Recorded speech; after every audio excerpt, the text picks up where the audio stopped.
Hello बेटा, आज हम शुरू करेंगे इलेक्ट्रोमैग्नेटिक वेव्स की एनसीईआरटी।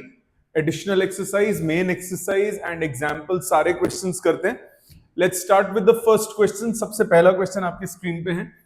ये एनसीईआरटी का पहला क्वेश्चन है। एग्जाम्पल में सीबीएसई में आने के चांसेस लगभग जीरो हैं, बट कुछ कह नहीं सकते क्योंकि एनसीईआरटी का क्वेश्चन है।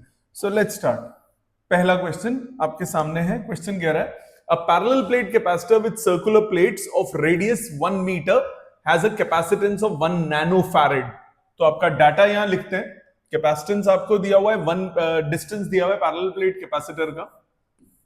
पैरेलल प्लेट कैपेसिटर है, इसका प्लेट डिस्टेंस है 1 metre. Circular plates of radius 1 metre. Okay, circular plates हैं, इनका रेडियस है 1 मीटर, ठीक है। एंड कैपेसिटेंस है 1 नैनोफैरेड। कैपेसिटेंस है 1 नैनोफैरेड। आगे क्या बोला? At t equals to 0 it is connected to a charging in series with a resistor of 1 mega ohm. Resistance दिया है 1 मेगा ओम का। Okay, across a 2 volt battery, 2 volt की बैटरी लगा दी।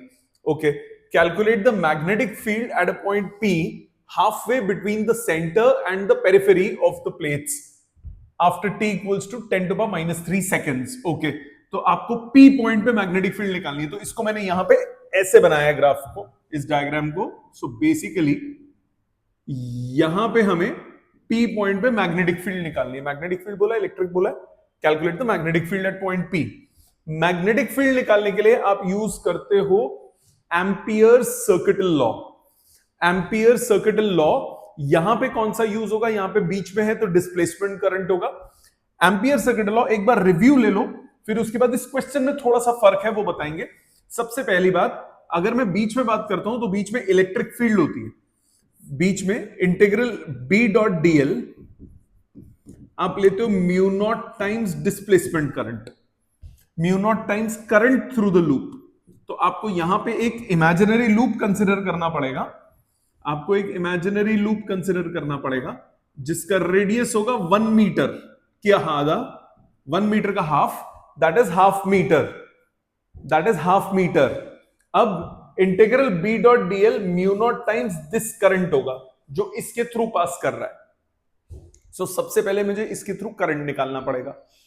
बट अगर तो यूनिफॉर्मली होता, मतलब यहां पे कैपेसिटर फुली चार्ज हो चुका होता, तो करंट निकालना बड़ा आसान है। फिर सीधा सीधा आप डिस्प्लेसमेंट करंट बोलते, डिस्प्लेसमेंट करंट का फ्रैक्शन ले लेते जो इससे पास कर रहा है। बट यहां पे कुछ डिफरेंस है। कैपेसिटर फुली चार्ज नहीं हुआ है, कैपेसिटर चार्ज हो रहा है। स्टार्टिंग है, बहुत कम टाइम है, 10 to the minus 3 सेकेंड्स। तो अभी कैपेसिटर फुली चार्ज नहीं हुआ। जब कैपेसिटर फुली चार्ज नहीं हुआ तो आप सीधा सीधा ये एक्सप्रेशन नहीं लगा सकते, किसी भी मोमेंट पे लगाना पड़ेगा। अब मोमेंट पे लगाना पड़ेगा तो किसी भी मोमेंट पे आपको करंट निकालना पड़ेगा। किसी भी मोमेंट पे करंट निकालना है मतलब किसी भी मोमेंट पे rate of change of charge निकालना पड़ेगा। तो वो निकालते हैं। हमें चार्ज का एक्सप्रेशन दिया हुआ है, ये डायरेक्ट नहीं लगेगा। हमें चार्ज का एक्सप्रेशन दिया हुआ है Q एट टाइम T, ये दिया है CV into 1 minus e to power minus t by tau. ये जो टाउ दिख रहा है ये क्या है? इसको बोलते हैं टाइम कांस्टेंट। टाइम कांस्टेंट की अगर बात करें तो उसकी वैल्यू आरसी सर्किट में होती है R और C का प्रोडक्ट। मतलब जो टाउ है वो हो जाएगा RC। R कितना है? 1 mega Om, 1 mega cool, 1 mega Om 10 to the power 6। और C की वैल्यू हमें निकालनी पड़ेगी। C गिवन है 10 to the power minus 9। नहीं दिया होता तो एरिया और डिस्टेंस वगैरह दिया होता तो हम वो उससे निकालते A epsilon naught by D से। ये आ गया 10 to the power minus 3। Time constant की वैल्यू है 10 to the power minus 3 seconds. Substitute कर दो तो ये basically charge at any time T का एक्सप्रेशन बन गया CV 1 minus E to the power T upon 10 to the power minus 3। रख लो संभाल के, देखते हैं क्या करना है। यहां तक कोई टेंशन नहीं, यहां तक कोई टेंशन नहीं। अब आप कहोगे सर T की वैल्यू दी है, सीधा सब्स्टिट्यूट कर दो। हमें चार्ज नहीं निकालना, हमें rate of change of charge निकालना है, हमें करंट निकालना है। जब करंट निकालेंगे उसके बाद काम होगा, ये करंट से पहले नहीं कर सकते। तो सबसे पहले अब हम इसमें से करंट निकालते हैं, कितना होगा। करंट होगा dq बाई dt, डिफरेंशिएट करो, CV कांस्टेंट, 1 का डेरिवेटिव 0, एक मिनट मैंने माइनस मिस किया, yes, minus t by tau, 1 का डेरिवेटिव 0, e टू पावर का e to power into chain rule लगेगा minus t by 10 to power minus 3 का minus 1 by 10 to power minus 3। यहां तक कोई प्रॉब्लम? वैल्यू डालो CV की, C कितना है, C है 1 नैनो फैरेड, वोल्टेज कितना 2 वोल्ट, इंटू ये हो गया e to the power minus T upon 10 to power minus 3 upon 10 to power minus 3। अब आपको करंट कहां पे निकालना है? करंट निकालना है कब? जब आपके पास करंट आपको निकालना है जब टाइम है 10 to power minus 3 seconds. So T की जगह माइनस 3 डालो, 2 into 10 to power minus 9 e to power minus 1 upon 10 to power minus 3। तो ये आपके पास आ गया 2 into 10 to power minus 6 upon e। e की वैल्यू क्या होती है? 2.71। तो कैलकुलेट करते हैं, 2 डिवाइडेड बाय 2.71, आंसर आता है 0.738, approximate 0.74 into 10 to the power minus 6 ampere. ये आ गया करंट। ये कौन सा करंट है? ये आपका डिस्प्लेसमेंट करंट है। ये जो कंडक्शन करंट होगा सेम होगा क्या डिस्प्लेसमेंट करंट। I और ID दोनों क्या होंगे? इक्वल होंगे। इस स्टेप तक कोई दिक्कत नहीं, यही बताया मैंने। अब इसके बाद आपको क्या लगाना है? Ampere circuital law, ampere Maxwell law, integral B dot DL is mu naught times current through this loop.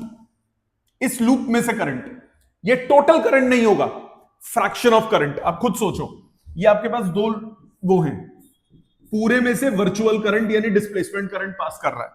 आपको सिर्फ किस सेक्शन में से करंट निकालना है? आपको सिर्फ इस सेक्शन में से करंट निकालना है। करंट थ्रू द लूप लेते हैं ना, आपको हाफ मीटर दूर निकालना है, तो हाफ मीटर दूर वाले सेक्शन में आप क्या निकालोगे? करंट निकालोगे। निकालते हैं B इंटू 2 पाई आर। इसमें मैं स्मॉल आर क्या ले रहा हूं? स्मॉल आर है हाफ मीटर, कैपिटल आर है टोटल रेडियस जिसको मैं 1 मीटर दिया हुआ है। स्मॉल आर है हाफ मीटर, ये कितना हुआ? Mu naught times current through this. Current through this क्या करोगे? करंट पर यूनिट एरिया लोगे, total current upon total area is into pi are square. ये आपके पास क्या आ गया? आई डैश की वैल्यू। आई डैश क्या हो गया? आई डैश अपॉन उसका area is equal to total current upon total area. आपके पास फ्रैक्शन ऑफ करंट हो जाएगा जो इस लूप से पास कर रहा है। वैल्यू पुट करो, B कितना आया? म्यू नॉट, पाई से पाई काट दो, I R square by R square into 2 pi R. एक आर से आर कट गया। वैल्यूज डालते हैं, वैल्यू डालते हैं। म्यू नॉट हो गया 4 pi into 10 to power minus 7। Current आप निकाल चुके हो 0.74 into 10 to power minus 6 into small R की वैल्यू हो गई half, whole divided by R square मतलब 1 स्क्वायर इंटू 2 पाई। कैंसिलेशन हो गई, 2 इंटू 2 पाई 4 पाई, 4 पाई 4 पाई से कट गया, ऊपर सीधा सीधा आंसर आ गया 0.74 into 10 to power minus 13 Tesla.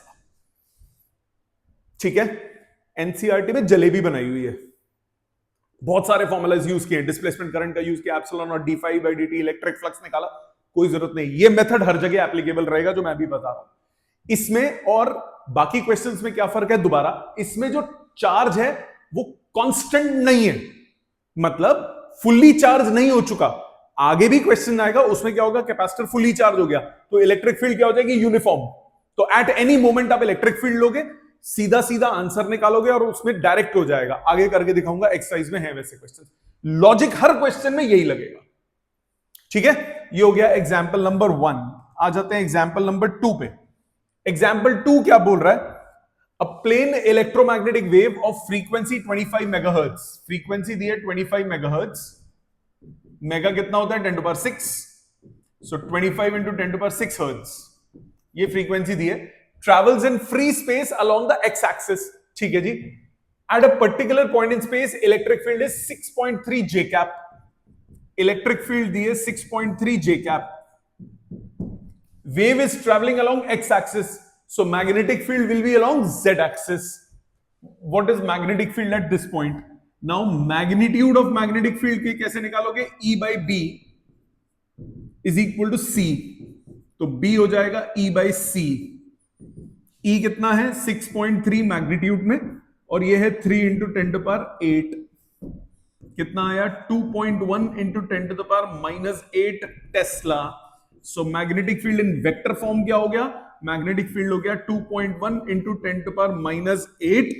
Units क्या होंगे? ये तो वोल्ट पर मीटर है, इलेक्ट्रिक फील्ड है, ये हो जाएगा के कैप, और इसका यूनिट है टेस्ला. के कैप क्यों लिया? Because propagation is along X axis, electric field is along Y axis, so magnetic field will be along Z axis. Got it? ये हो गया क्वेश्चन नंबर 2. आ जाते हैं थर्ड एग्जाम्पल पे. The magnetic field in a plane electromagnetic wave is given by, very important question for your exams. Magnetic field is given by B along y axis is equal to 2 into 10 to the power -7. T मतलब Tesla दिया हुआ है, वो and में भी दे सकते थे. Sine 0.5 into 10 to the power 3x plus 1.5 into 10 to the power 11 T tesla. अब सबसे पहली बात, इस डाटा की इंटरप्रिटेशन देखते हैं. इस डाटा की इंटरप्रिटेशन क्वेश्चन बाद में पढ़ेंगे. जनरल इक्वेशन होती है y is equal to a sine omega T plus minus के एक्स. इसमें प्लस अगर आता है मतलब wave travelling along negative x axis. Minus आता है तो इसका मतलब wave is travelling along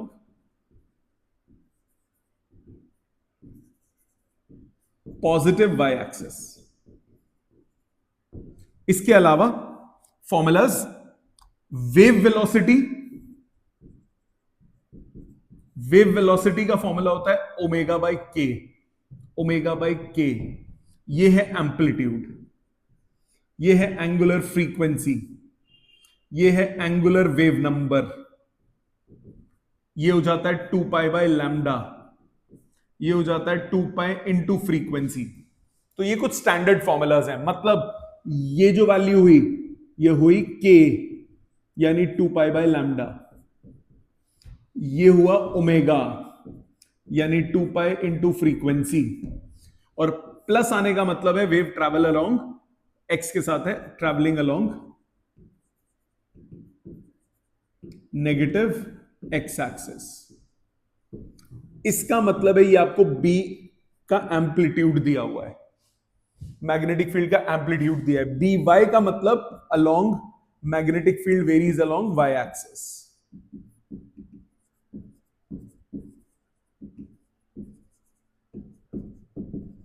So propagation is along x-axis, magnetic field is varying along y-axis, so electric field will be along z-axis. So सबसे पहले इससे आपको ये दिमाग में आ जाना चाहिए. अब आ जाते हैं क्वेश्चन पे, अब आ जाते हैं इसके डाटा पे. क्या बोला? What is the wavelength and frequency? इन दोनों से निकल जाएगा. 2 pi by lambda is 0.5 into 10 to the power 3.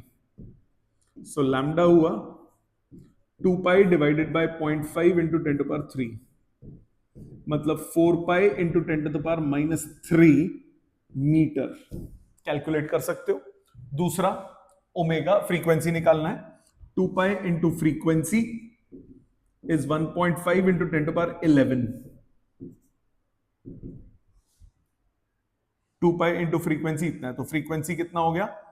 Frequency हो गया 1.5 into 10 to power 11 by 2 pi hertz. Calculation हो जाएगी. Third, write the expression for electric field. Electric field का एक्सप्रेशन निकालना है. अब इसमें मैं ट्विस्टिंग कर सकता हूं क्वेश्चन में बहुत ज्यादा. यहां पे अगर हम बात करें इलेक्ट्रिक फील्ड और मैग्नेटिक फील्ड का जो रिलेशन होता है वो क्या होता है? E0 by B0 equal to C. C क्या होता है? Velocity of light in air. Medium कुछ और होगा तो उस मीडियम की वेलोसिटी लेनी पड़ेगी, तो पहले वेलोसिटी निकालो। वेलोसिटी हो गया ओमेगा बाई के। ओमेगा की value 1.5 into 10 to power 11 divided by K की वैल्यू 0.5 इंटू 10 टू पावर 3, ये हो गया 3 इंटू 10 टू पावर 8 मीटर्स पर सेकेंड। सपोज ये कुछ और आ रहा होता और मैं क्वेश्चन पूछता what is the refractive index of the medium through which this wave is travelling, तो आपके पास उस मीडियम में वेलोसिटी आ जाती, एयर में वेलोसिटी पता है, सी बाई वी करके रिफ्रैक्टिव इंडेक्स भी निकल सकता था। बोला नहीं है क्वेश्चन में, बट इस क्वेश्चन में इसका मतलब वेलोसिटी कितनी है, 3 इंटू 10 टू पावर 8। तो बी पार्ट के लिए सबसे पहले आपको क्या निकालना पड़ेगा, इलेक्ट्रिक फील्ड। ई नॉट हो जाएगा B naught times velocity. B naught कितना है, 2 इंटू 10 टू पावर -7। वेलोसिटी दी हुई है क्वेश्चन में 3 इंटू 10 टू पावर 8, ये आ गया 60 वोल्ट पर मीटर। सो इलेक्ट्रिक फील्ड का एक्सप्रेशन दोनों किस में होते हैं, सेम फेज में होते हैं। इलेक्ट्रिक फील्ड मैग्नेटिक फील्ड दोनों ऑलवेज सेम फेज में रहेंगे। सो इलेक्ट्रिक फील्ड का एक्सप्रेशन आया E naught sine omega T plus k x, जो ऊपर था वही सेम। सो इलेक्ट्रिक फील्ड आया वेक्टर फॉर्म में, अलोंग जेड एक्सिस आ गया। Electric field along Z axis आ गया। वेक्टर नहीं भी लिखोगे, अगर वेक्टर लिखते तो के कैप आ जाता लास्ट में। Electric field along Z axis आया 60 sine 0.5 into 10 to power 3 x plus 1.5 into 10 to power 11 t volt per metre. समझ में आ गया? वेरिएशंस क्लियर है कैसे कैसे हो सकती है इस क्वेश्चन में। आ जाते हैं आगे एग्जाम्पल नंबर 4 पे। Example 4, light with an energy flux of 18 watt per centimetre square. 18 watt per centimetre square. Watt per centimetre square का मतलब हो गया energy per second per unit area. Energy per second per unit area.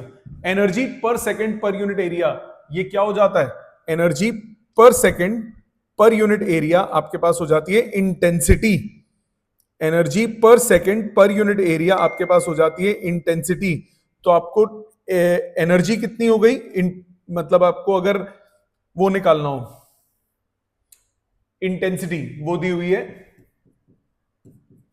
Intensity पहले दी हुई है 18 joule पर second पर centimetre square. Falls on non refracting surface of normal incidence, surface का एरिया दिया हुआ है। इसका मतलब आप पावर निकाल सकते हो। पावर हो गया इंटेंसिटी इंटू एरिया। यस और नो? कैसे बना, लॉजिकली भी सोच लो। 18 वॉट पर सेंटीमीटर स्क्वायर है, इसको अगर मैं एरिया से मल्टीप्लाई कर दूं तो वॉट में बचेगा। So that is power. So power हो जाएगा 18 इंटू 20, 18 इंटू 20, ठीक है। 18 इंटू 20 मतलब 360 वॉट, ये हो गया पावर। तो एनर्जी अगर आप निकालो तो एनर्जी आपके पास आ जाएगा, एनर्जी होता है पावर इंटू टाइम। पावर है 360 और कितनी देर बोली है, टाइम बोला है 30 मिनट। 1 मिनट में 60 सेकेंड्स। कैलकुलेट करो, ये आ जाएगा 648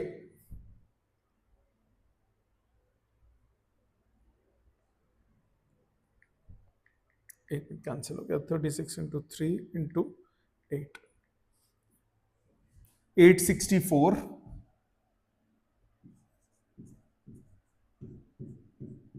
into 10 to the power 3, 864 into 10 to the power 3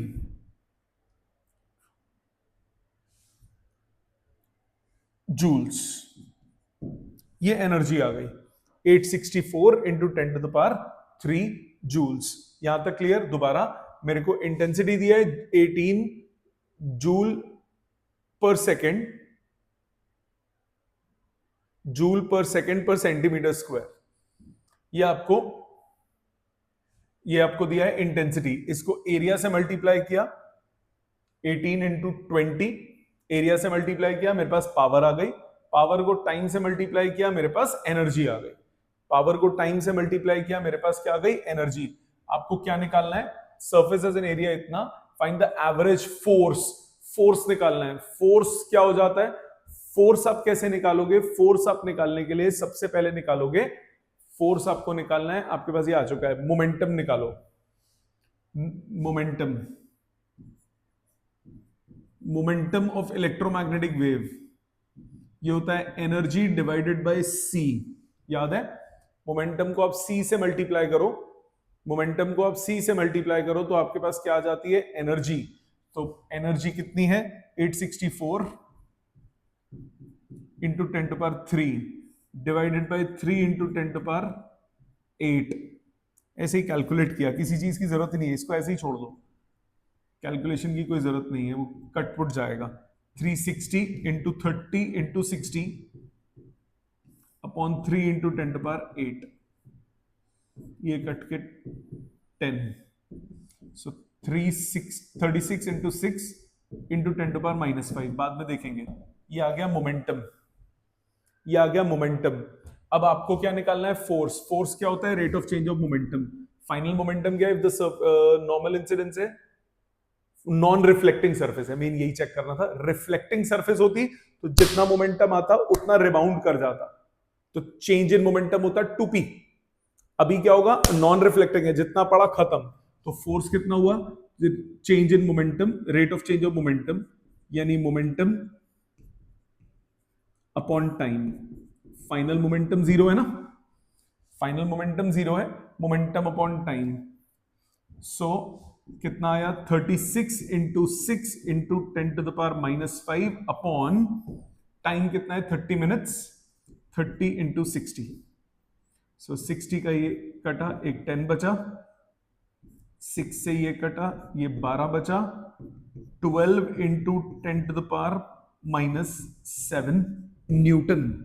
final momentum 0 है, इसीलिए ऐसा हुआ। अगर आपको बोला होता रिफ्लेक्टिंग सरफेस तो आंसर इसका एग्जैक्टली डबल आ जाता। क्लियर, चले आगे। नेक्स्ट है क्वेश्चन नंबर 5। फिफ्थ क्या कह रहा है, फिफ्थ कह रहा है calculate the electric and magnetic fields produced by the radiation coming from a 100-watt bulb at a distance of 3 meters. Okay, ये एक बल्ब है 3 मीटर्स दूर, 3 मीटर्स दूर, आपको क्या निकालना है, calculate the electric and magnetic field. इस पॉइंट पे इलेक्ट्रिक और मैग्नेटिक फील्ड निकालना है, ये एग्जाम के लिए इंपॉर्टेंट क्वेश्चन है। इलेक्ट्रिक और मैग्नेटिक फील्ड आपको इस पॉइंट पे निकालना है। बहुत सिंपल तरीका होता है, क्या करते हो, इंटेंसिटी निकालते हो। इंटेंसिटी कैसे निकालते हो, इंटेंसिटी होती क्या है, इंटेंसिटी होती है energy per second per unit area. तो इंटेंसिटी होती है, इंटेंसिटी होती है एनर्जी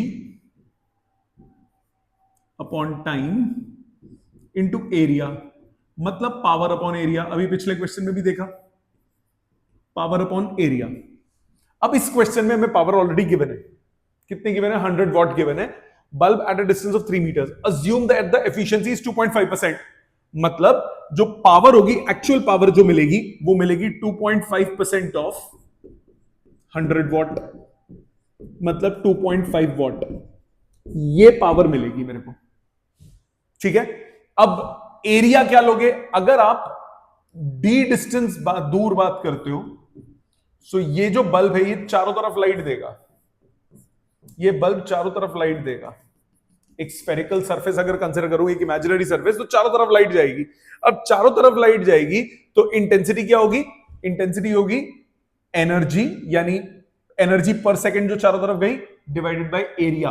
सो पावर हो गया, वो कितना हुआ 2.5 what divided by area. Sphere का एरिया क्या होता है 4πr², रेडियस कितना है 3 मीटर बोला ना, at a distance of 3 metres, 4πr²। Calculation बाद में देखेंगे।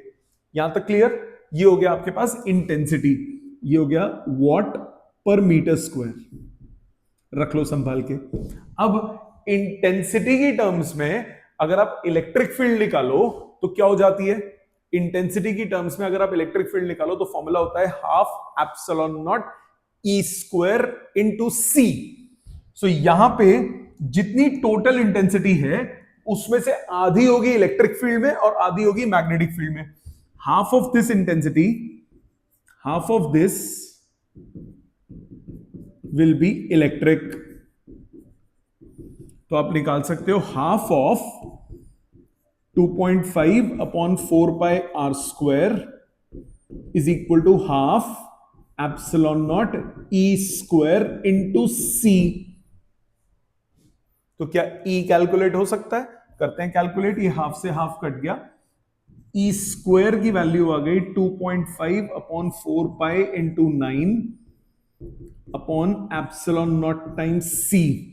वैल्यू डालते हैं, 2.5 हो गया 5/2, तो ई स्क्वायर हुआ 5/2 इंटू 4 पाई इंटू 9 और नीचे epsilon naught 8.85 into 10 to the power -12 और नीचे c which is 3 into 10 to power 8। आई बात समझ? यहां तक कैलकुलेट, यहां तक समझ में आया? सॉल्व करो जितना सिंप्लीफाई होता है। कुछ नहीं कट रहा, मैंने 5/2 इसीलिए लिखा था कि शायद कुछ कैंसिल हो जाए। कुछ नहीं कटा, कोई नहीं। 10 की पावर्स के साथ गेम खेल लेते हैं। -12 + 8 -4 ऊपर जाके हुआ 4, 5 इंटू 10 टू द पावर 4। नीचे कितना आया? 9 2 18, 18 4 72 पाई इंटू 8.85 इंटू 3। अब कैलकुलेट करते हैं। ये तो ई स्क्वायर आएगा, फिर उसके बाद उसका स्क्वायर रूट भी निकालना पड़ेगा। ये कैलकुलेट करते हैं। ये मेरे पास आया 5 into 10 to power 4, 50,000 divided by 72 divided by 3.141, फिर से डिवाइडेड बाय 8.85, फिर से डिवाइडेड बाय 3। ये आता है 8.32, 8.32, 8.327 यानी 8.33। इसका स्क्वायर रूट ये मेरे पास आता है 2.885, तो ई आ जाएगा 2.89 volt per metre, 2.89 volt per metre. ठीक है, ई आ गया 2.89 वोल्ट पर मीटर। आगे क्या बोला? Calculate the electric and magnetic field produced by the radiation. ये ई जो है ये कौन सी वैल्यू होती है? RMS value, E RMS. अब आपको बी आरएमएस निकालना है। E not by B not equal to c या E RMS by B RMS is equal to सी। तो बी आरएमएस कितना हो जाएगा? E RMS divided by c यानी 2.89 into 10 upon 3 into 10 to power 8। So calculate करो। ये जो आया था दिस डिवाइडेड बाई 3, ये आता है 0.9619, 0.962 into 10 to the power -8 tesla. Got it? ये आरएमएस आ गया। अगर आप चाहो तो पीक निकाल सकते हो, पर बोला नहीं है क्वेश्चन में। क्वेश्चन बोला है calculate the electric and magnetic field produced, ये नहीं बोला पीक वैल्यू। तो आरएमएस वैल्यू इतनी प्रोड्यूस होगी। Got it? लॉजिक समझ में आ गया? आप इसको ऐसे भी कर सकते थे कि टोटल इंटेंसिटी का हाफ मैग्नेटिक है, तो half B square by mu naught into c value आ गई। ठीक है, आ जाते हैं नेक्स्ट पे। एक्सरसाइज पे चलते हैं। एक्सरसाइज में पहला क्वेश्चन जैसे एग्जाम्पल में पहला था वही दिमाग लगाना है आपको। एक्सरसाइज के फर्स्ट में भी वही दिमाग लगाना है आपको। एक्सरसाइज के फर्स्ट में भी वही दिमाग लगाना है जो एग्जाम्पल में लगाया था। कह रहा है figure 8.6 shows a capacitor made of 2 circular plates each of radius 12 centimeter and separated by 5 centimeter. Okay, plates के बीच में डिस्टेंस दिया है 12 सेंटीमीटर। प्लेट्स के बीच में डिस्टेंस नहीं, प्लेट्स के बीच में डिस्टेंस है 5 सेंटीमीटर और रेडियस है 12 सेंटीमीटर। रेडियस है 12 सेंटीमीटर। ठीक है, the capacitor is being charged by an external source not shown in this. The charging current is constant and is equal to 0.15 ampere. Constant current flow कर रहा है, so current हो गया 0.15 ampere. First part पे आते हैं। First part में बोल रहा है कैलकुलेट द कैपेसिटेंस। पहले कैपेसिटेंस कैलकुलेट करते हैं। कैपेसिटेंस की वैल्यू क्या होती है? A epsilon naught by d. A epsilon naught by d. Area कितना है? Pi are square epsilon naught by distance. Pi की वैल्यू 3.141, रेडियस का स्क्वायर मतलब 12 इंटू 10 टू पावर माइनस 2 का स्क्वायर, एप्सिलॉन नॉट मतलब 8.85 into 10 to power minus 12 divided by distance. Distance कितना दिया हुआ है? 5 centimetre. 5 into 10 to power minus 2। Calculate करो। जब कैलकुलेट करेंगे ये आ गया 3.141 into 12 into 12 into 8.85 divided by 5, या आता है 800.57, मतलब 8 into 10 to power 2, 8 into 10 to power 2, और ये कितना आया? 10 to power minus 12 minus 4 minus 16, minus 16 plus 2 कितना हुआ? माइनस 16 प्लस 2 हुआ माइनस 14, और यहां से 2 जीरोस और माइनस 12, तो ये आ गया 8 पिकोफैरेड। कैपेसिटेंस आ गई 8 picofarad. And the first part ही हो गया। एंड द रेट, नहीं आगे भी निकालना है। And the rate of change of potential difference between the plates. Rate of change of potential difference, rate of change of potential difference, rate of change of potential difference. Okay, Q is equal to CV होता है। Differentiate करो, dQ by dt is equal to C dV by dt। तो dV by dt कितना हुआ? dQ by dt यानी current upon capacitance. Current कितना दिया हुआ है? 0.15, कांस्टेंट करंट बोला, डिवाइडेड बाय कैपेसिटेंस कितनी है? 8 पिकोफैरेड। तो आपके पास आ गया 0.15 बाई 8, 0.15 डिवाइडेड बाई 8, ये आ गया 0.01875। सो 1.875 इंटू 10 टू द पावर ये आ गया -2, और इसका पीको का -12 ऊपर जाके +12, तो ये हो गया 10 volt per second. 1.875 into 10 to the power इतना वोल्ट पर सेकेंड। यहां तक क्लियर? बी पार्ट में कह रहा है ऑब्टेन द डिस्प्लेसमेंट करंट। तो डिस्प्लेसमेंट करंट कितना होगा? डिस्प्लेसमेंट करंट कंडक्शन करंट के इक्वल होता है। आंसर कितना आ गया डिस्प्लेसमेंट करंट का? 0.15 ampere. C part is Kirchhoff first rule applicable या junction rule valid at each plate? Yes, जितना करंट आता है उतना आगे भी जाएगा, तो yes Kirchhoff junction rule is valid. Yes, it's valid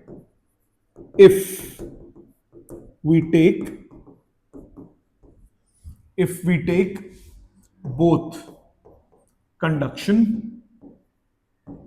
and displacement currents.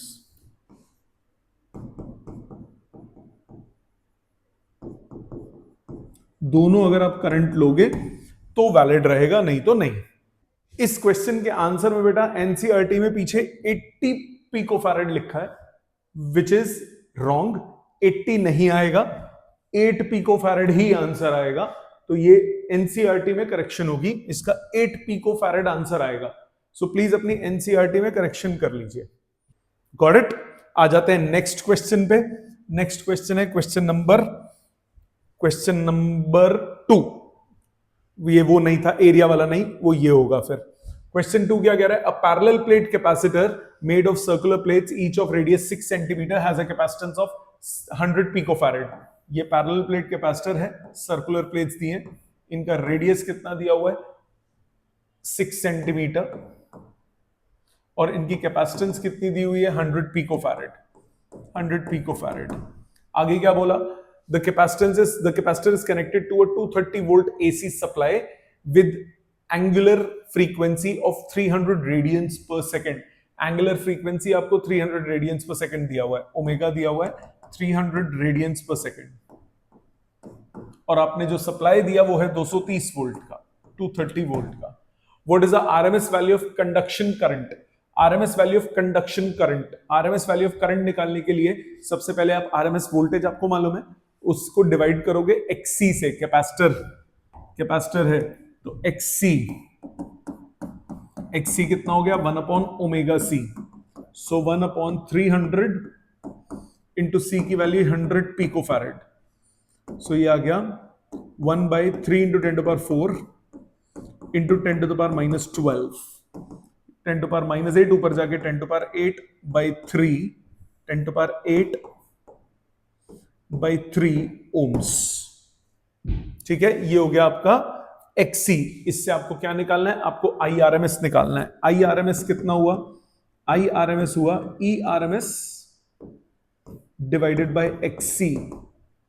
ERMS कितना है 230 डिवाइडेड बाय 10⁸, ऊपर चला गया 3, तो 690 इंटू 10⁻−8 यानी 6.9 माइक्रो एम्पियर, 6.9 माइक्रो एम्पियर। ये करंट आ गया, फर्स्ट पार्ट खत्म।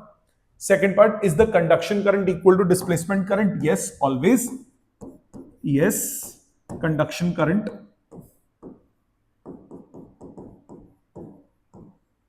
is equal to displacement current। दोनों करंट्स क्या हो जाते हैं, इक्वल होते हैं। बी पार्ट था ये। सी पार्ट पे आते हैं। सी पार्ट, ये है वो part, determine the amplitude of magnetic field at a point 3 centimetres from the axis. Axis से 3 सेंटीमीटर ऊपर, अगर 6 सेंटीमीटर से ऊपर आता आंसर तो होता था 0, बीच में होगा सिर्फ। क्या लगाओगे, ampere circuital law, B into 2πr, इसमें R क्या होगा 3 सेंटीमीटर, यहां पे लूप कंसिडर करोगे, is mu naught times current. Current कितना है, current per unit area, I by pi capital R का स्क्वायर, कैपिटल R में कितना दिया हुआ है 6 centimetre, into pi are square, उसका एरिया। P की वैल्यू आ गई mu naught IR by 2π capital R का स्क्वायर। वैल्यू डालो, 4π इंटू 10⁻⁻7। करंट की वैल्यू कितनी दी है, करंट की वैल्यू क्या है 6.9 micro ampere, 6.9 into 10⁻6। Small R की वैल्यू 3 सेंटीमीटर, स्क्वायर हो गया, नहीं स्क्वायर नहीं, स्मॉल आर कटा, ये वैल्यू 3 इंटू 10⁻2 सेंटीमीटर है, डिवाइडेड बाय 2π कैपिटल आर है 6 centimetre, so 36 into 10⁻4, 36 into 10⁻4। Cutting कीजिए जितनी होती है, 3 से 36 कटा 12, 2π से ये कटा, यहां बचा 2, 2 से ये कटा, यहां बचा 6, आपके पास आया 6.9/6। 3 से काटो, 3 2 2.3, सो 2.3/2 यानी 1.15, 1.15 into 10 to the power, numerator में कितना है -7 -6, 7 और 6 13 और 2 15, -15 और नीचे है 10⁻4, ऊपर चला गया 10⁻4, तो -15 + 4, -15 + 4 -11, इतना टेस्ला। 1.15 into 10⁻11 Tesla. क्लियर यहां तक? अब आपको क्वेश्चन में क्या बोला था, determine the amplitude of B, तो बी नॉट निकालना है, तो बी नॉट क्या हो गया, बी आरएमएस इंटू √2, तो आपके पास आंसर आएगा 1.15 इंटू 1.414, यह आता है 1.62 इंटू 10⁻11 टेस्ला।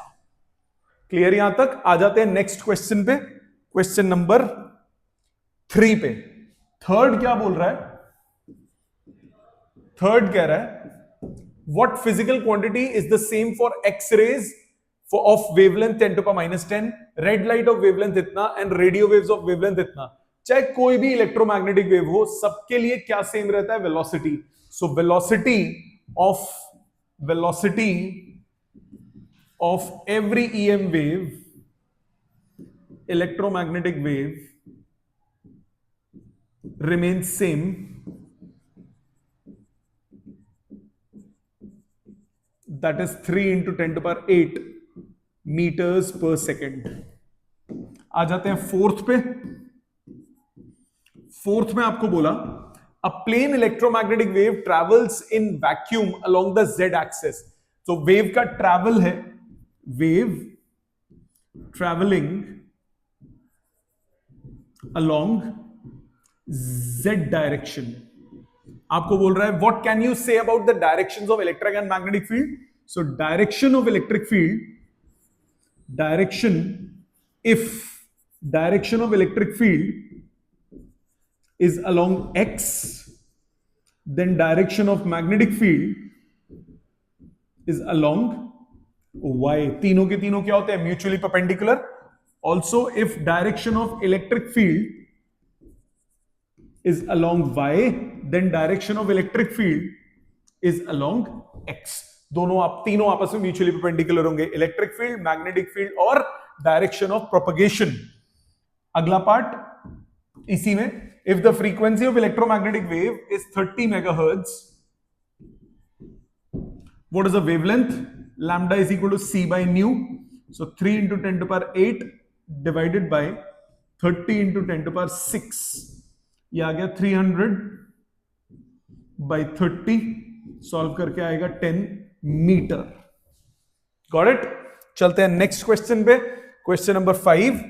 फिफ्थ क्या कह रहा है, a radio can tune in any station in the 7.5 megahertz to 12 megahertz band, what is the corresponding wavelength band.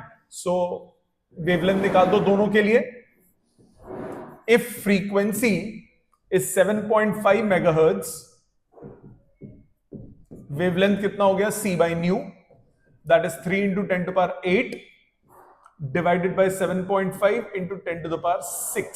Mega का मतलब 10 to the power 6, कितना हुआ 300 अपॉन 7.5।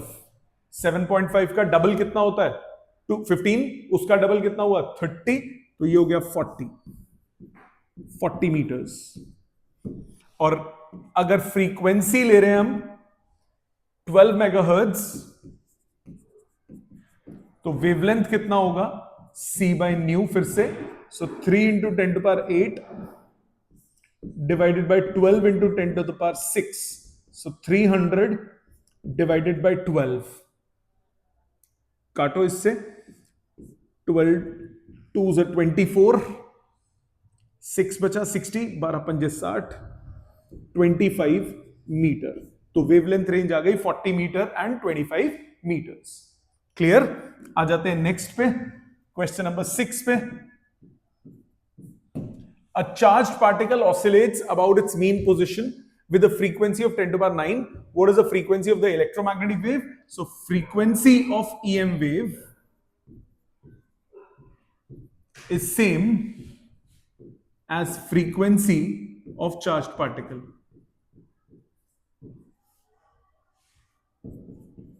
दोनों सेम रहते हैं। आंसर हुआ 10 to the power 9 हर्ट्ज, जिससे वो ऑसिलेट करेगा। सेम फ्रीक्वेंसी होगी किसकी, इलेक्ट्रोमैग्नेटिक वेव की। क्या ये क्लियर है सबको। चलें आगे। नेक्स्ट क्वेश्चन है क्वेश्चन नंबर 7। सेवेंथ क्या कह रहा है, the amplitude of magnetic part, magnetic field part of an harmonic electromagnetic wave in vacuum is 510 nano tesla. तो सेवेंथ पार्ट में आपको बोला बी नॉट की वैल्यू आपको दी है 510 nano tesla. What is the amplitude of electric field part, simple E not by B not equal to सी। तो E not आ जाएगा B not into C, so 510 into 10 to power -9, C की value 3 into 10 to power 8, so 51 into 3 बचा सिर्फ, बाकी सब cut गया, आ गया 153 वोल्ट पर मीटर। आ जाओ 8th क्वेश्चन पे। 8th क्या कह रहा है, suppose that electric field amplitude of an electromagnetic wave is 120 newton per coulomb. E naught दिया है 120 न्यूटन पर कूलम, ऐसा यूनिटी है, and that its frequency is 50 megahertz, 50 into 10 to power 6 hertz, ये फ्रीक्वेंसी भी है। ए पार्ट आपको कह रहा है determine B naught omega k and lambda.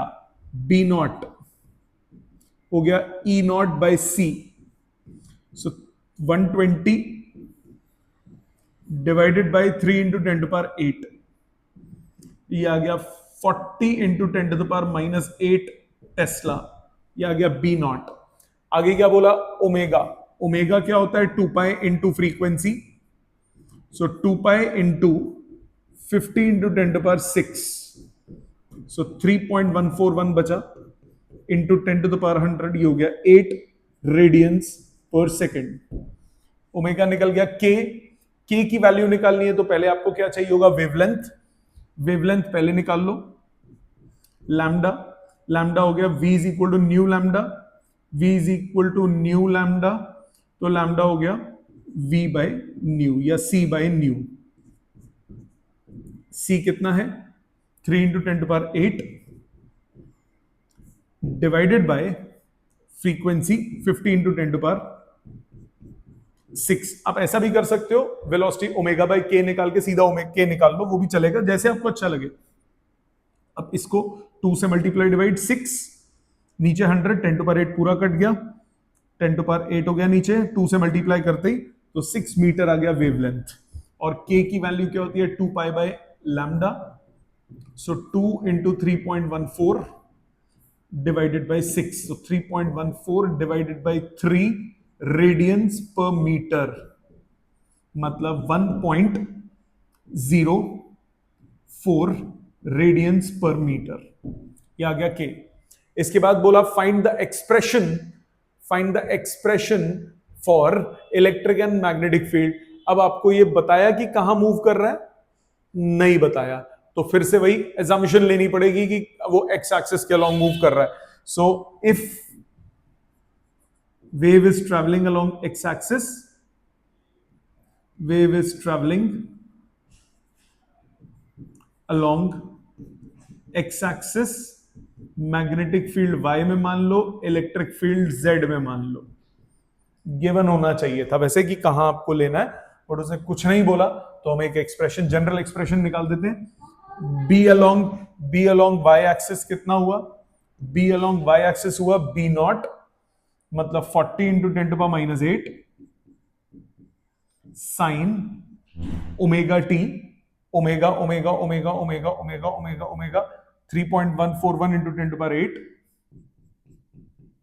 3.141 into 10 to power 8 omega t minus के एक्स, प्लस माइनस दोनों हो सकते हैं, तो प्लस माइनस लिख दो, हमें नहीं पता कहां मूव कर रही है, और ये भी नहीं पता वैसे एक्स एक्सिस के अलॉन्ग मूव कर रही है, 1.04 एक्स, ये हो गया इतना टेस्ला। और इलेक्ट्रिक फील्ड अलोंग जेड मान लिया, वो कितना दिया हुआ है 120 sine 3.141 into 10 to power 8 t plus minus 1.04 x volt per metre या फिर न्यूटन पर कूलम। यहां तक क्लियर? ये हो गए एक्सप्रेशंस। आ जाते हैं नेक्स्ट क्वेश्चन पे, क्वेश्चन नंबर 9। इसमें थोड़ा डाटा मैंने पहले से सॉल्व करके रखा है क्योंकि इसमें डाटा मिसिंग था, इसमें मिसिंग नहीं था, उसने टेक्स्ट में से कुछ डाटा उठाया है। क्वेश्चन ध्यान देते हैं, कह रहे the terminology of different parts of electromagnetic spectrum is given in the text. ठीक है, नाम सबके दिए हुए हैं। Use the formula and obtain the photon energy in units of electron volt for different parts of electromagnetic spectrum.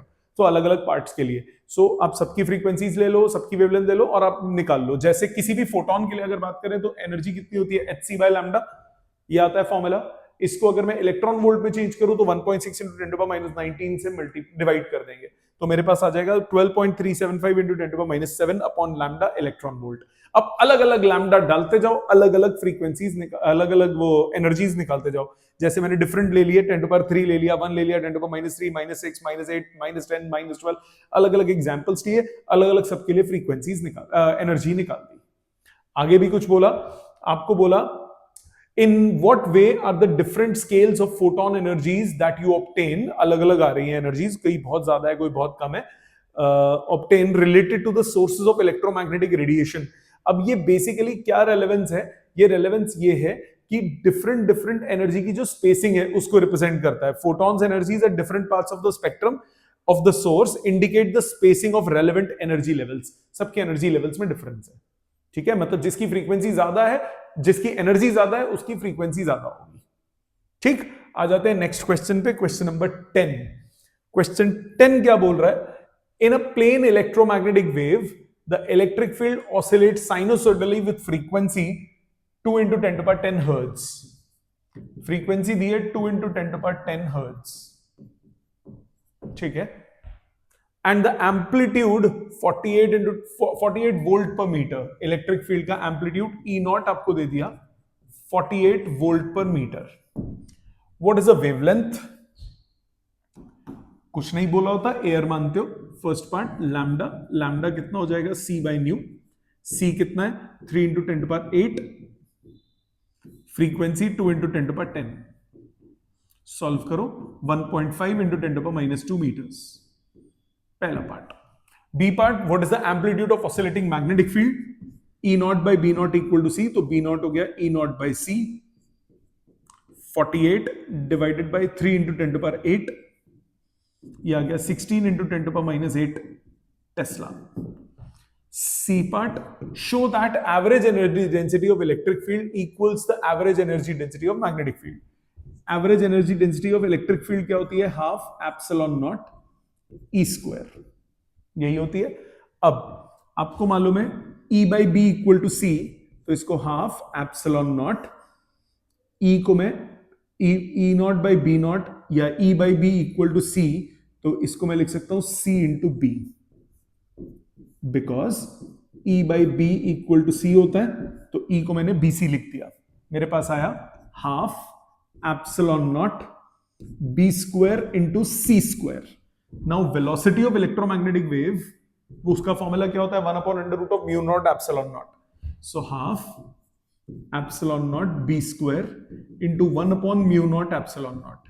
ये मैंने क्या किया? सी की वैल्यू डाल दी 1/√of mu not epsilon not.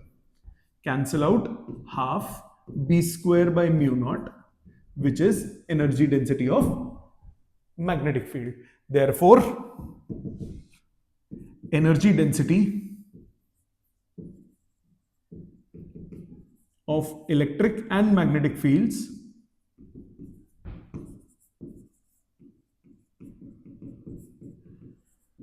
are equal। दोनों की एनर्जी डेंसिटी क्या हो जाती है? बराबर। Got it? ये हो गया क्वेश्चन नंबर 10th। आ जाते हैं इसके एडिशनल एक्सरसाइजेस पे। एडिशनल एक्सरसाइज का पहला क्वेश्चन, सपोज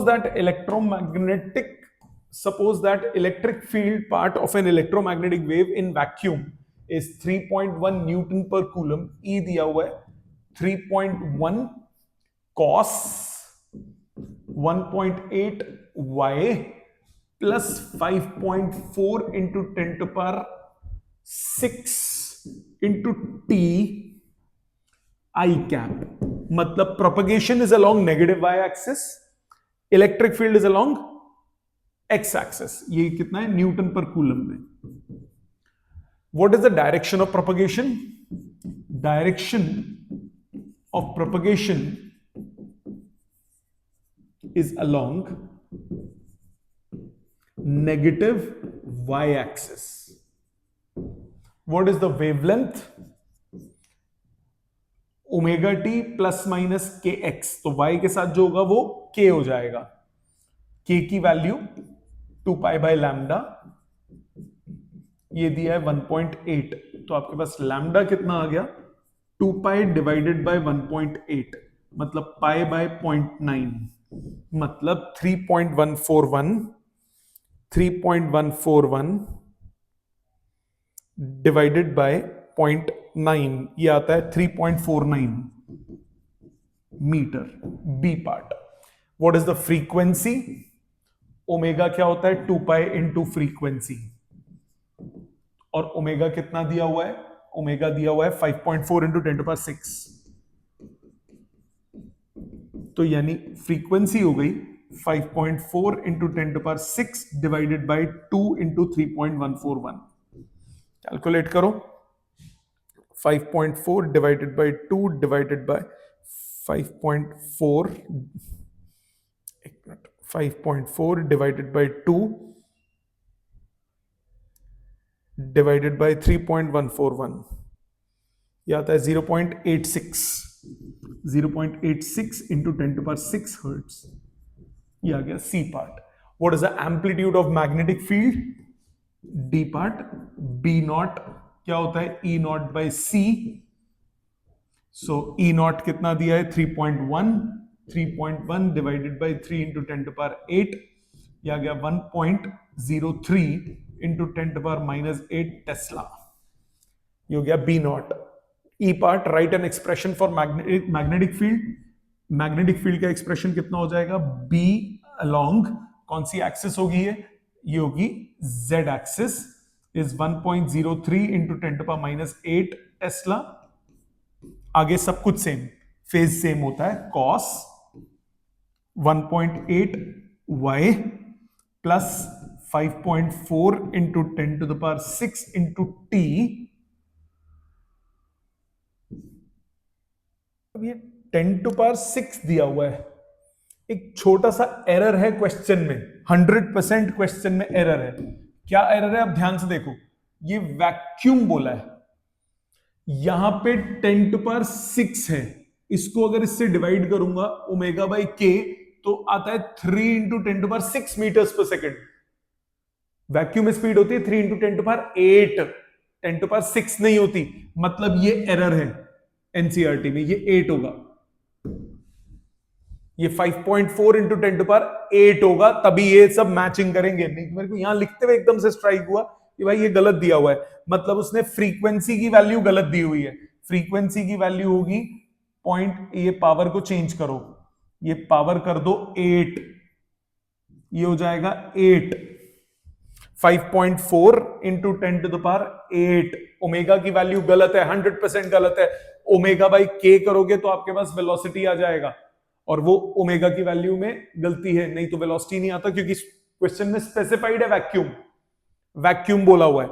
सो इसका आंसर आपके पास मैंने रब कर दिया. 5.4 डिवाइडेड बाय 2 डिवाइडेड बाय 3.141 ये आता है 0.86. 0.86 into 10 to the power 8 hertz यानी 8.6 into 10 to power 7 हर्ट्ज. ये आएगा. ये सही है. 1.03 into 10 to the power 1.03 into 10 to the power 1.03 into 10 to the power minus 8. 10 to power minus 8 Tesla. इसमें C वही लिया है ना सही. 3.1 यहां तो कोई गलती नहीं है. नहीं 1.03 into 10 to power minus 8 Tesla. आगे यहां पे फिर से पावर को क्या कर देंगे 8. ये पावर 8 होगी. क्या ये समझ में आ गया लॉजिक बेटा? एनसीईआरटी में क्या गलती है, क्यों गलती है, ये बात क्लियर. तो ये आइडेंटिफिकेशन आपको तभी आएगी जब आप आंखें खोल के दिमाग खोल के क्वेश्चन को करोगे. ओरली कर रहे होगे बिल्कुल नहीं होगा. जब तक आप आंखें खोल के दिमाग खोल के क्वेश्चन नहीं करोगे तब तक नहीं आएगा. क्लियर. आ जाते हैं अगले क्वेश्चन पे. क्वेश्चन नंबर 12 पे. About 5% of the power of a 100-watt bulb is converted to visible radiation. Okay, 5% power visible radiation में कन्वर्ट हो गई. Average intensity of visible radiation at a distance of 1 metre from the bulb. Intensity क्या होता है? Intensity होता है power upon area. Intensity होता है पावर अपॉन एरिया.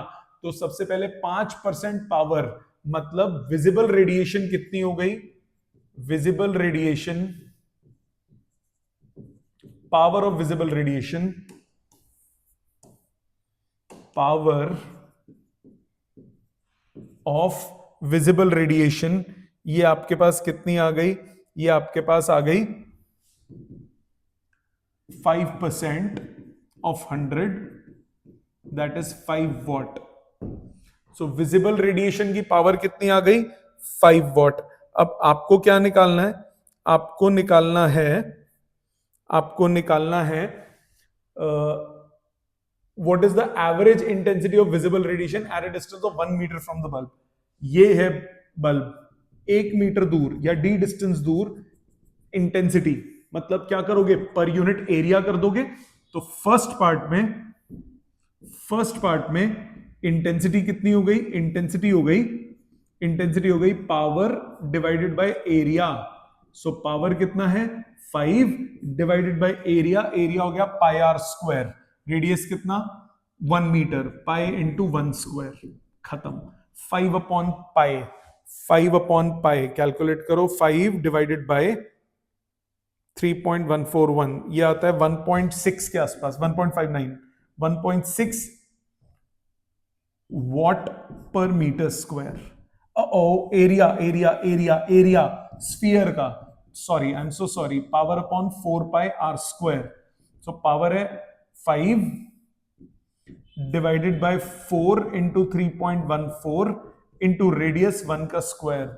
सॉल्व करो, यह आता है 5 divided by 4 divided by 3.14, 0.39, 0.4 watt per metre square. I am so sorry, वो गलती हो गई थी, ध्यान नहीं दिया मैंने। ठीक है, इसका बी पार्ट पे आओ। बी पार्ट में बोल रहा है at a distance of 10 metre, at a distance of 10 metre बोला, अब क्या हो जाएगा power upon 4 pi are square, radius कितना हो गया 10, तो पहले 1 था अब 10 है, नीचे बस 100 से एक्स्ट्रा डिवाइड है, आंसर कितना आ जाएगा 0.004 वॉट पर मीटर स्क्वायर या जूल पर सेकंड पर मीटर स्क्वायर। Got it? ये हो गया क्वेश्चन नंबर 12। आ जाते हैं 13th पे। 13th में भी डाटा मिसिंग था, तो एक वेग डाटा था, तो मैंने एक पहले से करके रख लिया। आपको बोल रहा है use the formula lambda of medium maximum wavelength into T is equal to 0.29 centimetre kelvin. क्या हो गया Wien's displacement law to obtain the characteristic temperature ranges of different part of electromagnetic spectrum. 3-4 निकाल के देखे, अगर 10⁻⁻⁴ होगा तो इस फॉर्मूले के हिसाब से 2900 केल्विन हो जाएगा, अगर 5 × 10⁻⁵ होगा तो इस फॉर्मूले के हिसाब से 5800 केल्विन हो जाएगा, 10⁻⁶ सेंटीमीटर होगा तो 2,90,000 केल्विन हो जाएगा। सो ये डिफरेंट टेम्परेचर रेंजेस में पेपर में आएगा, आपको रेंजेस देगी, इसके कॉरस्पॉन्डिंग निकाल के दिखाओ। what do the numbers that you obtain tell? इस नंबर में क्या आता है? The numbers obtained tell us that the temperature ranges are required for obtaining radiation in different part of electromagnetic spectrum. अलग अलग टेम्परेचर के होंगे, वो अलग अलग उसमें देंगे आपको, वेवलेंथ डिफरेंट डिफरेंट देंगे। नेक्स्ट थियोरेटिकल क्वेश्चन है, ध्यान दीजिए। Given below are some famous numbers associated with electromagnetic spectrum radiation in different context of physics. State the part of electromagnetic spectrum. Learn करने वाला है सारा। पहला 21 सेंटीमीटर है वेवलेंथ एमिटेड बाय हाइड्रोजन, ये क्या रिप्रेजेंट करता है? ये रिप्रेजेंट करता है रेडियो वेव्स। 1057 मेगाहर्ट्ज फ्रीक्वेंसी, ये भी क्या रिप्रेजेंट करता है? Radio waves. 2.7 kelvin temperature, temperature निकालना है तो वही पुराना वाला फॉर्मूला यूज करो, भी जो पिछले पेज में यूज किया, उससे आप वेवलेंथ निकाल सकते हो। वेवलेंथ आ गई 0.11 सेंटीमीटर, ये आ गई आपकी माइक्रोवेव्स। 55,890 एंगस्ट्रॉम से 5896 एंगस्ट्रॉम, 99 ऑफ सोडियम, ये क्या रिप्रेजेंट करती है? ये आपका रिप्रेजेंट करती है yellow light. 14.4 kilo electron volt, ये एनर्जी दी है। एनर्जी से आप कोरस्पॉन्डिंग फ्रीक्वेंसी निकाल के चेक कर सकते हो। E is equal to h nu करा, मेरे पास एनर्जी को मैंने किलो इलेक्ट्रॉन वोल्ट से जूल्स में कन्वर्ट किया, मेरे पास आंसर आया 3.4 इंटू 10⁻18 हर्ट्ज। ये क्या रिप्रेजेंट करता है? X rays. तो ये लर्निंग क्वेश्चन है, ठीक है। नेक्स्ट पे आते हैं, वो भी थियोरेटिकल क्वेश्चन है, उसको भी मैंने पहले से लिखा हुआ है, समझा देता हूं मैं, ये समझने वाला भी है। आपको बोला आंसर द फॉलोइंग क्वेश्चंस। पहला, long distance radio broadcast use short wave bands. Short wave band में क्या होता है कि जो उसकी फ्रीक्वेंसी होती है वो इतनी होती है कि आयनोस्फीयर उसको रिफ्लेक्ट कर देता है। ये पहले सिलेबस में था आपका कम्युनिकेशन नाम के चैप्टर में इन डिटेल। अभी सिर्फ इतना ध्यान रखो, मेरे पास कई तरह के कम्युनिकेशन होते हैं, एक होता है ग्राउंड वेव, एक स्काई वेव और एक स्पेस वेव।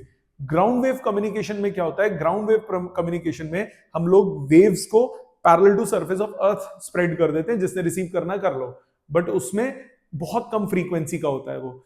उससे ज्यादा होता है स्काई वेव, जो कि इसकी बात कर रहे हैं। स्काई वेव में क्या होता है? वेव्स को हम भेजते हैं कहां पे? टुवर्ड्स आयनोस्फीयर, वहां से वो रिफ्लेक्ट होकर रिफ्लेक्टिंग एंटेना पे आ जाए, अपना रिसीवर एंटेना पे आती है। तो एक ट्रांसमिटिंग एंटेना है, वो भेजता है वेव्स, आयनोस्फीयर से रिफ्लेक्ट होके वो कहां जाती है? रिसीवर एंटेना पे। अगर इसकी फ्रीक्वेंसी और ज्यादा होगी तो वो आयनोस्फीयर पार करके चली जाएगी।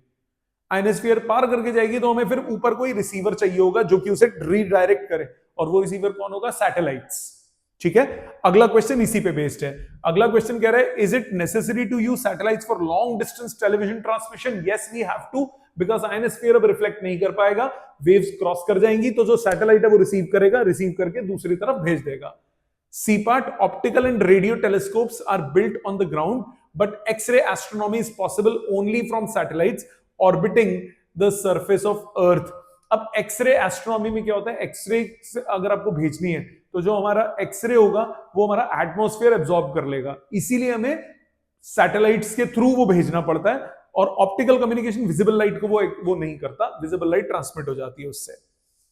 If the Earth did not have an atmosphere, would its average temperature be higher or lower? अगर एटमॉस्फेयर नहीं होगा अर्थ में तो ग्रीन हाउस इफेक्ट नहीं होगा। अब ग्रीन हाउस इफेक्ट नहीं होगा तो टेम्परेचर क्या होगा, लोअर हो जाएगा, ठंडा हो जाएगा।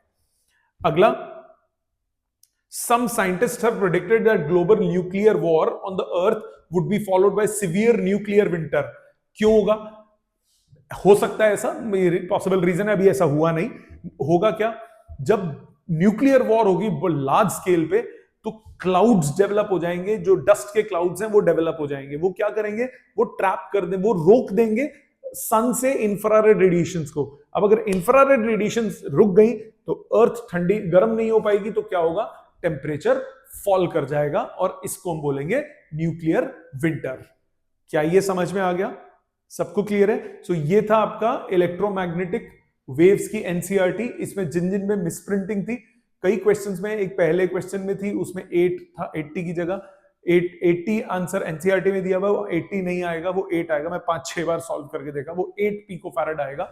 और एक क्वेश्चन जो मिसलेनियस का एक क्वेश्चन था जिसमें वो 10⁻6 था, 10⁻8 की जगह। ठीक है, ये करेक्शंस कर लीजिए, क्वेश्चंस रिपीट कीजिए, सारे क्वेश्चंस करने काम के हैं। ठीक है, थैंक यू वेरी मच।